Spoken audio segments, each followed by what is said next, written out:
Awesome.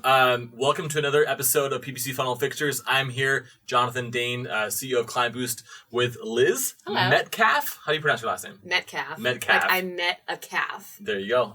One of our CRO designers.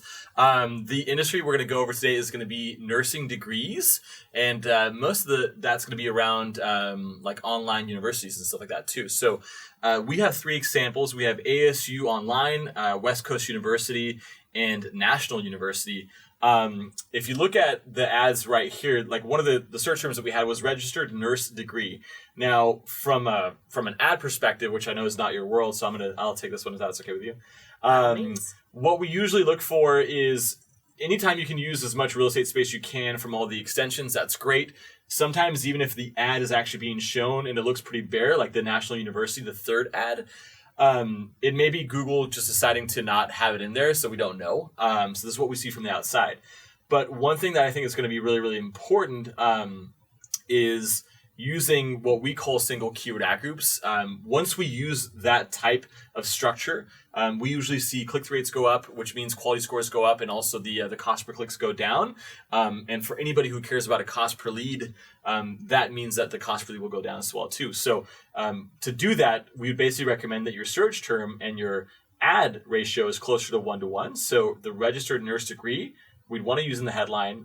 We'd want to use the path as well too, which is the URL that you see here as well. None of them are really using that. The one that's coming close that I think is awesome is West Coast University. But let's take a look at the landing pages real quick.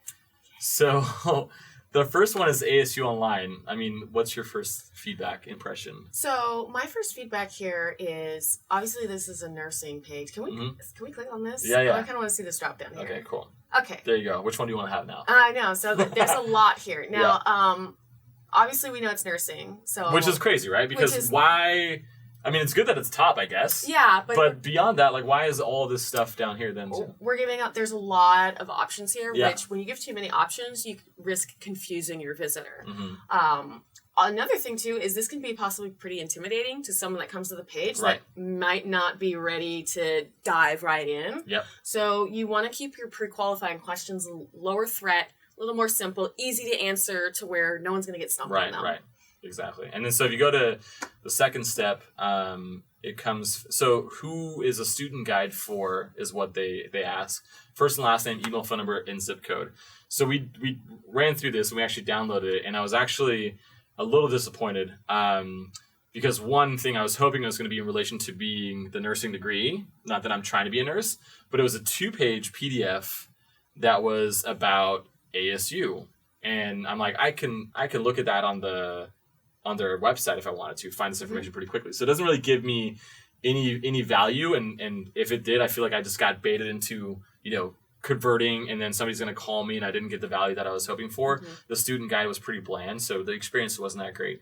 The other thing that we talk a lot about is, like you said, the order of which you ask the questions in the fields too. And so they did a decent job of doing the step one, I think, because it wasn't asking for contact information, but the sheer volume of options was pretty intimidating.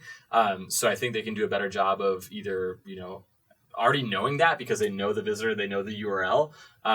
They don't need to do that. They can ask some more questions like, where are you located? Like that zip code could be on the first step if they wanted to as well too. So, but other than that, not much feedback. Let's look at some of the Usability Hub questions that we actually asked, which was just one.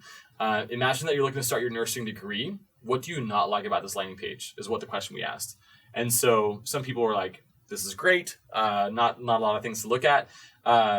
Something that was really interesting that I think we found too when we split tests is that when you have a CTA, a call to action of getting the guide, but your landing page is not explaining what is in the guide, and there's not much information about the program, most people are going to not want to convert on that, right? Exactly. It doesn't bring a lot of value to the offer or the CTA.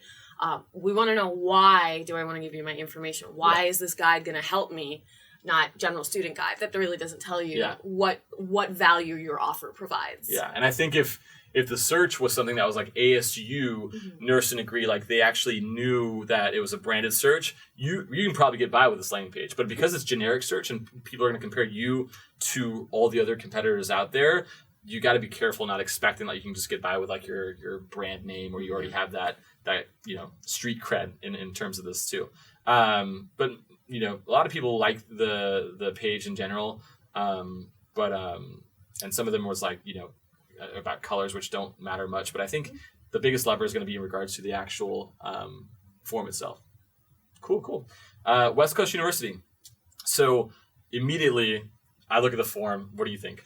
That's immediately a high threat form, because it wants me to give my info, and I know, especially for me and most other people, you want to remain as anonymous as possible when getting info. Right. So this is immediately scary. What I would probably say is this select program. Yep. That would be a great first step. Yep. Or doing kind of more lower threat pre-qualifying questions, kind of like zip code, like we talked about on the last page, and then having your more personal info, the stuff that makes you no longer anonymous, on your second step. Yeah. So what we've seen is that if you ask questions that are anonymous first, you get something that's happening that's called compliance psychology. When they then see the second step asking for first name, last name, phone, and email, they're more likely to finish that. But from a first impression standpoint, a person knows, that they're going to be called by a person right away. That's going to scare them. Also, they have to put a disclaimer at the bottom too, but they don't have to put this disclaimer at the bottom if they do a two-step breadcrumb technique landing page like we spoke about. They can put that on the second step. The other thing I noticed too is that they're blending just a standard CRO best practice. Their CTA color, the contrast is not there and compared to everything else. The background image too, that's got a lot of blues. This blends in. Right. This blends in. It doesn't stand out as much. And even with the CTA as well, request info. What kind of info are you getting? Right. Why is this valuable? Right. Earn your Bachelor of Science in Nursing. Yep. Really doesn't say speak to the offer without having to scroll down, which a lot of people may not do. Right. And for me, if I was going to be a student, I want to know how much it costs. I want to know how long it takes. I want to know if it's half in person, half online. I'm not sure. And so one thing I did like about them was like they had some cool reasons down here. I think they fall a little bit short because it's great to get support beyond graduation if like you're trying to get a job now that you graduated. But if it would be nice that if all of these reasons were be used, that actually have like a testimonial or a real person, a student that's gone through this and said, West Coast University helped me land a job at the hospital or things like that too. Because if not, I don't know how truthful, I don't know how valuable this is either. But you'll notice that they could have used this for explaining the info that you're requesting, but they're not, right? They're talking about the benefits of, WCU. And so I don't care much about that. Yeah, this actually would even be great call-outs in the hero near the form as quick little value props on why you should give your information on why this program's valuable to you. The other thing I noticed too was that these down here, they look like ghost buttons. Oh my goodness, they do. But they're not buttons. So I would click those a lot. I know. And get kind of frustrated. I bet you they do a heat map. They probably get a lot of people that are clicking down here, which is interesting. Cool. Let's look at some of the feedback that we got too. So first person, I don't want to fill out all this personal info, plus small legal text is usually a warning sign that a website may not be trustworthy, which is kind of interesting because they probably have to put that in there. But again, if they split it up into two steps, they've already built a little bit of trust. And it does that we will not sell your information. We will not spam you. It also includes like a fear that wasn't there to begin with. So it might actually, deter people. There's even better ways to word that too. And it doesn't even have to be super lengthy. I mean, granted, it depends on what the legal requirements are. But even putting emphasis on your privacy is important to us instead of like you consent to all this legal jargon that can scare people too. There's a marketing and legal marriage that needs to happen with the teams. A good blend. It's a good blend. Yep. Cool. So again, more feedback you guys can see. If you want to pause this video, you can stop and look at that. Pretty interesting. And again, this is Usability Hub. Sometimes we do bigger designs or bigger tests for our clients. We can use tools like this to figure out, what's better or what's worse, and also get a lot of other people's feedback. So it's a pretty valuable tool, which I like a lot. Cool. The last one, which is National University, I'm gonna rip on the most, I feel like, because this is interesting to me. Again, still using the scary request info button, doesn't talk about the info. Again, another example. It's scary because it's asking for contact information on the first step. Do a two-step, do a breadcrumb would be a lot better.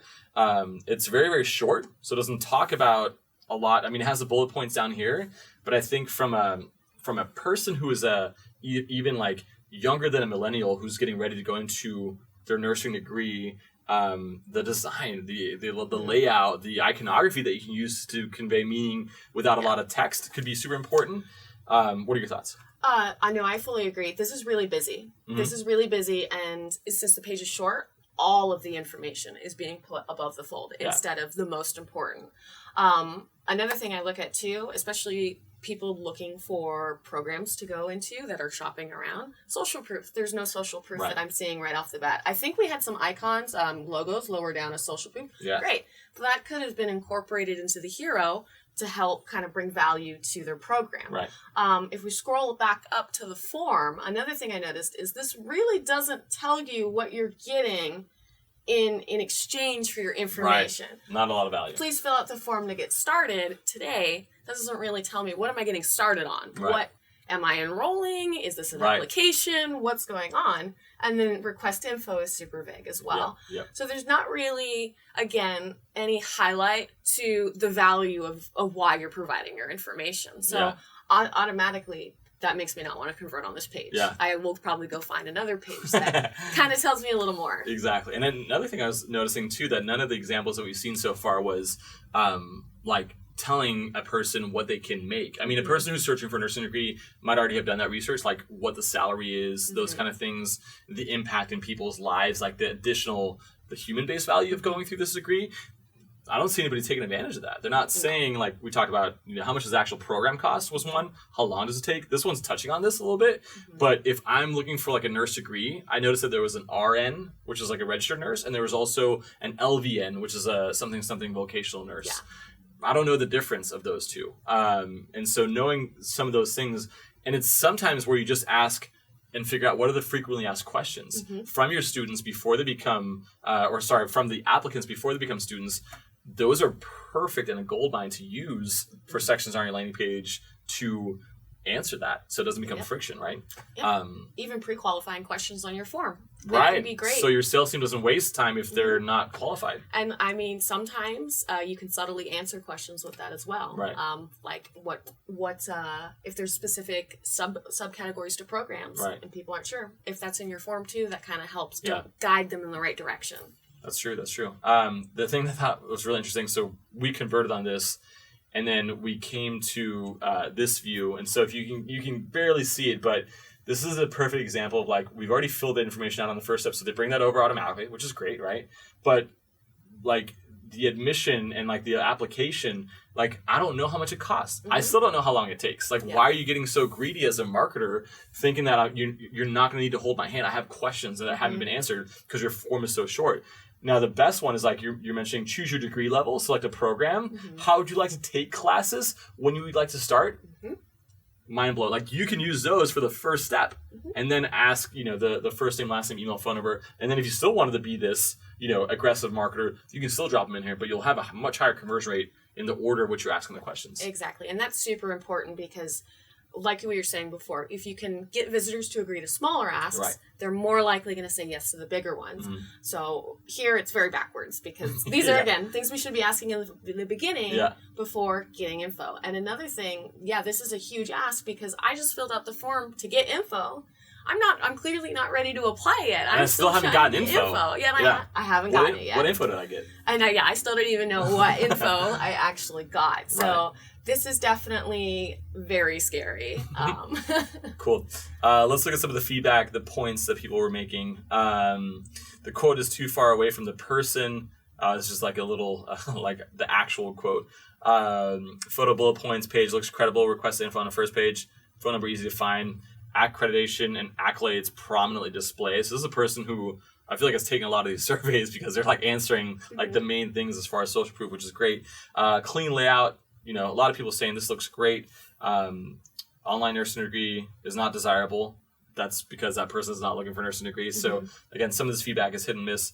But I can't get further info until I complete the form. Yeah. It's like, if somebody were to call in and ask, and that person that's still not told, the marketer or the salesperson on the other side of National University what their name is, the person is still going to answer their questions. So if you're going to do that like on the phone, why not do that on the landing page? Exactly. Because that just like solves so much like the amount of money you have to pay people hourly as salespeople and stuff like that too, to make their lives easier. And not only that, but again, people don't want to talk to people. Right. If they can get the information without talking to someone, Yeah. that's way easier to do than picking up the phone. Exactly. I know I myself, if I have to call someone, I'm probably going to just find something else. Sorry. Cool. Awesome. Well, thank you guys so much for watching. If you were not one of the examples that we showed here, but you see some of the things you can bring of value, use it. If you're curious about what we can do to critique your online university or anything like that, send it over, send us a note, and we'll be happy to. So thank you. Thanks, guys. Cool.